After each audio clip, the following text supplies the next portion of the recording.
बिस्मिल्लाहिर्रहमानिर्रहीम अस्सलाम वालेकुम friends, welcome back to my channel remedies with Huriya. तो फ्रेंड्स, आज की हमारी जो वीडियो है वो हम लोग परमानेंट स्ट्रेटनिंग से रिलेटेड जितने भी क्रीम्स यूज़ करते हैं, जैसे कैराटिन, रिबॉन्डिंग, एक्सटेंसो, ये जो कुछ भी हम लोग यूज़ करते हैं, तो उनका तरीकाकार क्या है और कैराटिन रिबॉन्डिंग में आप लोग को जितने भी मसाइल आते हैं उनका सबका सोल्यूशन आज आपको इस वीडियो में मिल जाएगा।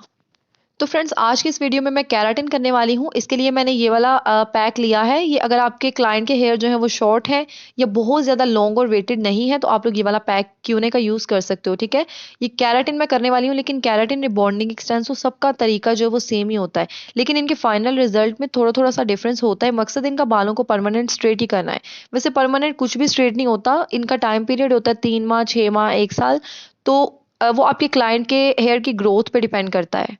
उसके अलावा डिपेंड करता है कि आपके क्लाइंट ने अपनी हेयर केयर रूटीन किस तरह की रखी है। ठीक है, अब ये क्रीम 1 है, उसके बाद वो क्रीम 2 है। ठीक है, जो क्रीम 1 है वो बेसिकली स्ट्रेटिंग क्रीम है, और जो क्रीम 2 है वो बेसिकली हमारा मास्क है। तो आप लोगों ने तरीका गौर से देखना है। आप लोग घर पर इजीली कैराटिन रिबॉन्डिंग या एक्सटेंसो कर सकते हो। अब आप इनके हेयर देख सकते हो किस तरह के हैं। तो सबसे पहला हमारा जो काम है वो सेक्शनिंग करना है। ठीक है, इसमें अगर आप एयर टू एयर सेक्शनिंग करना चाहते हो तो वो आपकी मर्जी है, लेकिन अगर आप फ्रंट का सेक्शन पकड़ के उसको करना चाहते हो तो वो भी आप कर सकते हो। ठीक है, basically air to air sectioning जो हम लोग करते हैं ना, वो हम लोगों ने जब मास्क अप्लाई करना है तब करनी है। उसकी रीजन मैं आपको बाद में बताऊंगी। उसके अलावा जब हम हेयर स्टाइलिंग भी करते हैं तब भी हमने एयर टू एयर सेक्शनिंग ही करनी होती है। लेकिन जब हमने क्रीम अप्लाई करनी है, क्रीम 1 जो है, तब हम लोग जो है ना इस तरह से सेक्शनिंग कर सकते हैं। ठीक है, तो ये आपने अपनी सेक्शनिंग कंप्लीट करनी है। जब तक मैं सेक्शनिंग कंप्लीट करती हूँ तो मैं आपको ये बता दूं कि केराटिन का रिजल्ट आपको कभी भी 100% नहीं मिलता। इसका रिजल्ट जो है वो आपको 70 to 80% तक मिलता है, वो भी वर्जिन हेयर पे, जिन हेयर पे आपने पहले कुछ भी केमिकली जो है वो यूज़ नहीं किया होता। लेकिन जो हेयर पहले से ट्रीटेड है, जैसे कि इनके हेयर देखिए बहुत ज़्यादा कट डाउन, ब्लीच और पता नहीं क्या कुछ इन्होंने पहले से यूज़ किया, तो इन पे जो रिजल्ट है वो 40 to 50% तक आएगा। ठीक है, वो भी आप अच्छे तरीके से करोगे तो 60% तक भी आ सकता है, मगर इससे ज़्यादा नहीं आता। तो आपने पहले ही क्लाइंट को बता देना है। अभी हम क्रीम 1 यूज़ करें, तो क्रीम 1 जब आपने यूज़ करनी है, तो कुछ लोग समझते हैं कि अगर क्लाइंट ने अपना सर मूव कर लिया तो उसका रिजल्ट नहीं आएगा, तो ऐसा कुछ भी नहीं होता।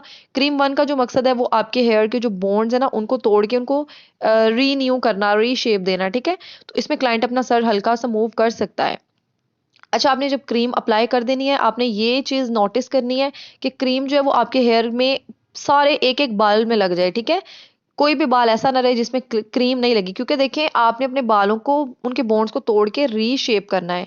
तो अगर कोई बाल रह जाएगा तो वो फिर वहां वैसे की वैसे ही वेव्स रह जाएंगी। ठीक है, अभी देखें जैसे ही आप क्रीम लगा लें तो उसके बाद आपने क्रीम को अच्छे से बालों के अंदर पेनिट्रेट करना है, बहुत अच्छे तरीके से। अब ये देखिए, मैं उसको अपनी फिंगर के साथ कर रही हूँ कि क्रीम जो है ना वो अच्छे तरीके से जज्ब हो जाए। और जैसे ही आप उसको जस्ट करें तो मेक श्योर करें कि आपके बालों में कोई वेव्स ना रहे, उनको साथ साथ जो है वो कॉम्ब के साथ, फिंगर्स के साथ स्ट्रेट करते रहें। अच्छा, केराटिन का मकसद क्या होता है? केराटिन से आपके हेयर में शाइन आ जाती है, आपके हेयर जो है वो हेल्दी हो जाते हैं और बहुत अच्छे तरीके से उनकी ग्रोथ होना शुरू हो जाती है, और इससे आपके हेयर डैमेज भी नहीं होते। ठीक है, केराटिन बेसिकली एक प्रोटीन की तरह है। जैसे हम प्रोटीन देते हैं तो इसी तरह केराटिन की भी ज़रूरत होती है हमारे हेयर को। ये नेचुरली हमारे हेयर में होता है, मगर जब ये ख़त्म हो जाता है, उड़ जाता है, तो हमारे बाल जो है वो बहुत ज़्यादा फ्रिजी लगते हैं, रफ लगते हैं। ठीक है, तो हम इसको फिर बाहर से जो केराटिन देते हैं उस पर क्रीम्स हमें यूज़ करनी पड़ती हैं, वैसे ही हमारे हेयर में नेचुरली होता है। तो ये एक प्रोटीन की तरह ही है, ये समझ लें आप। इसका इसके अलावा कोई वो नहीं है तो एक केमिकल ही है, बट इसका बहुत ज़्यादा कोई नुकसान नहीं है। इससे आपके हेयर जो है ना उनकी ग्रोथ होना शुरू हो जाती है। लेकिन रिबॉन्डिंग से क्या होता है, आपके बाल जो है वो डेड स्ट्रेट हो जाते हैं, डेड स्ट्रेट, मगर जो है ना उनकी शाइन उड़ जाती है, वो रफ हो जाते हैं। स्ट्रेट तो बहुत ज़्यादा होते हैं, मगर उसके अलावा उसका कोई फ़ायदा नहीं है। तो मेरा ख्याल है कि अगर आप रिबॉन्डिंग करवाते हैं उससे आपके बाल एक तो गिरते भी बहुत ज़्यादा है, टूटते भी बहुत ज़्यादा, और बहुत सारे क्लाइंट का हेयर फॉल का इशू भी आ जाता है बाद में, जो कंजेक्टिव करवाते रहते हैं।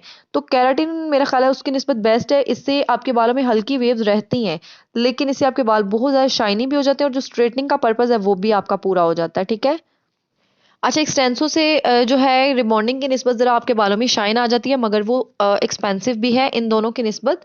तो मेरा ख्याल है केराटिन से आपके बालों में शाइन भी आ जाती है, तो ये बेस्ट है।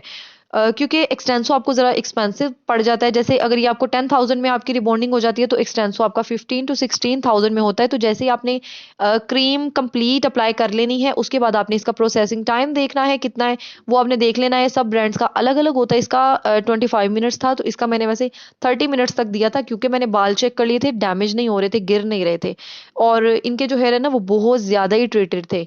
तो आपने इस तरीके से भी चेक करना होता है। इसके अलावा आपने बाल पकड़ के उसको अपनी फिंगर के ऊपर लपेट के उसको खींच के देखना होता है। अगर आपका बाल फ़ौरन से टूट जाता है तो मतलब आपका प्रोसेसिंग टाइम कंप्लीट हो चुका है। फ़ौरन से अपने क्लाइंट के हेयर जो है वो वॉश करवा दें, ठीक है? तो फ्रेंड्स स्ट्रेटनिंग का तरीका ये होता है कि आपने बारीक-बारीक से सेक्शंस लेकर बहुत थोड़े-थोड़े बाल लेकर पतले-पतले से सेक्शंस लेकर आपने उनको स्ट्रेट करना है और एक सेक्शन को आपने कम से कम 4 से 5 दफ़ा स्ट्रेट लाज़मी करना है। ठीक है? इसमें जो सारा रिज़ल्ट होता है ना वो स्ट्रेटनिंग का ही होता है। तो स्ट्रेटनिंग आपने बहुत अच्छे तरीके से करनी है। स्ट्रेट करने का मकसद इनको हम कोई स्ट्रेट करके वो लुक नहीं आर्टिफिशियल दिखा रहे होते। बेसिकली जो है ना हम क्रीम को पेनिट्रेट कर रहे होते हैं हेयर के अंदर, ठीक है? क्योंकि अभी हमने शैम्पू वगैरह नहीं किया होता। अच्छा, बेस्ट यही होता है कि जब आप मास्क अप्लाई करें तो आपके क्लाइंट का जो हेड है वो बिल्कुल भी मूव ना हो, क्योंकि जहाँ वेव रह गई वो वहीं की वहीं रह जाएगी। ये आपके बालों को जो है ना ये एक तरह फिक्सर है, फिक्स कर रहा होता है, ठीक है? उसके अलावा ये भी एक तरीका है कि अगर आप सेक्शन पिन्स ना भी लगाएँ, अगर आपके पास कोई हेल्पर है, तो मेरे पास नहीं था तो मैंने लाइट से लगा ली हैं, लेकिन अगर आप ना लगाएँ तो ज़्यादा बेहतर हो जाएगा, क्योंकि अगर ज़रा-सी भी वेव रहेगी तो वो वहाँ की वहाँ ही रह जाएगी, ठीक है?